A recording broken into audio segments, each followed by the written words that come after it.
Après le drame du tsunami, la vie reprend ses droits, doucement.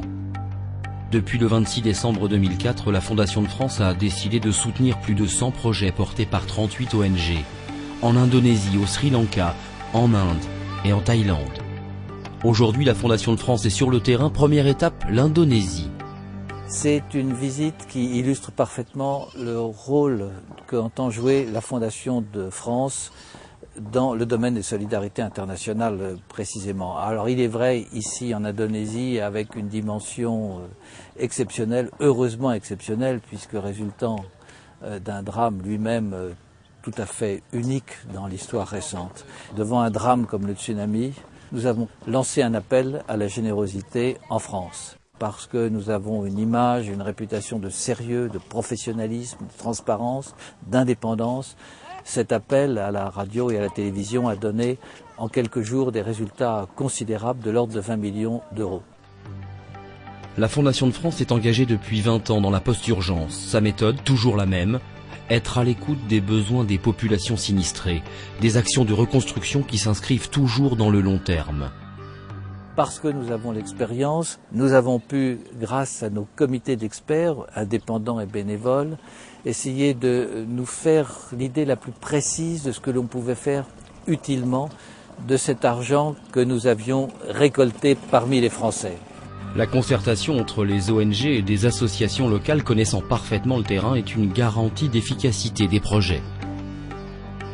Par notre connaissance en profondeur des ONG françaises avec lesquelles nous avons l'habitude de travailler sur le terrain, nous pouvons repérer les ONG qui nous paraissent les plus aptes à travailler efficacement et de façon contrôlée et rigoureuse, sélectionner des projets, approuver ceux qui nous paraissent les plus utiles et lancer de façon rapide, ça a été le cas après le tsunami, des premiers projets suivis d'autres.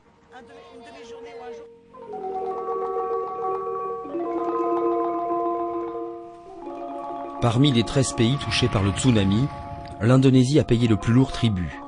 Près de 230 000 morts et disparus, des centaines de milliers de personnes déplacées, des infrastructures en ruine.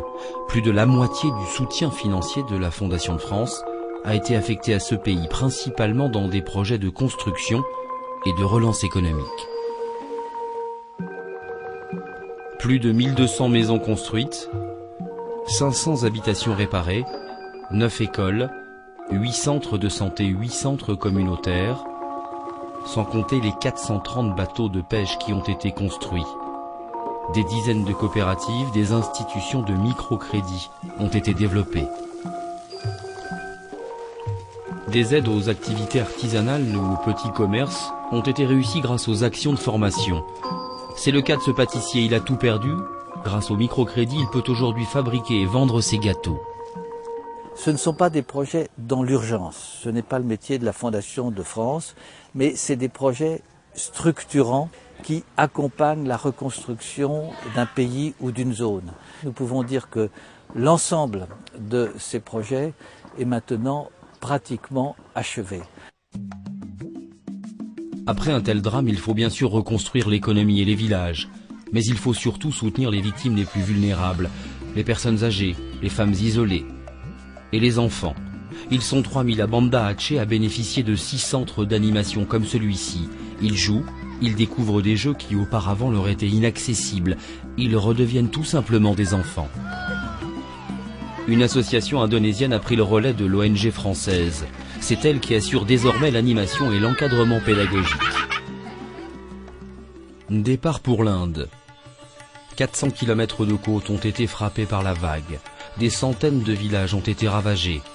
Près de 1000 maisons et des centaines d'abris ont été construits avec la participation des villageois. Un tiers des projets menés par la Fondation de France se sont déroulés ici, en Inde.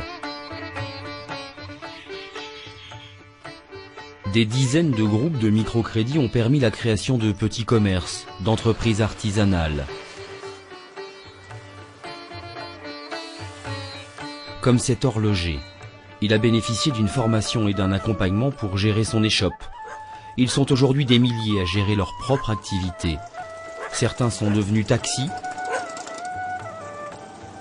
D'autres ont pu reprendre l'exploitation agricole et d'élevage en bénéficiant de semences et en développant des cultures biologiques. En Inde, tous les projets sont mis en œuvre par des associations indiennes. Plusieurs ont volontairement souhaité étaler les dépenses jusqu'en 2008 pour augmenter l'impact des projets dans la durée. Au Sri Lanka aussi, 2 villages ont été intégralement reconstruits. Comme en Inde, de nouveaux puits ont été creusés ou réhabilités. Ils permettent d'améliorer la vie quotidienne. Des réseaux d'irrigation agricole permettent d'améliorer leurs revenus. Tout cela n'est possible que parce que nous avons collecté de l'argent grâce à la générosité de ceux qui, très rapidement, nous ont apporté des sommes très considérables. Alors parfois c'est des dons importants pour des gens qui le peuvent, mais le plus souvent ce sont des sommes modiques venant de familles modestes qui ont tenu à afficher leur solidarité avec ce malheur qui frappait l'Asie du Sud-Est.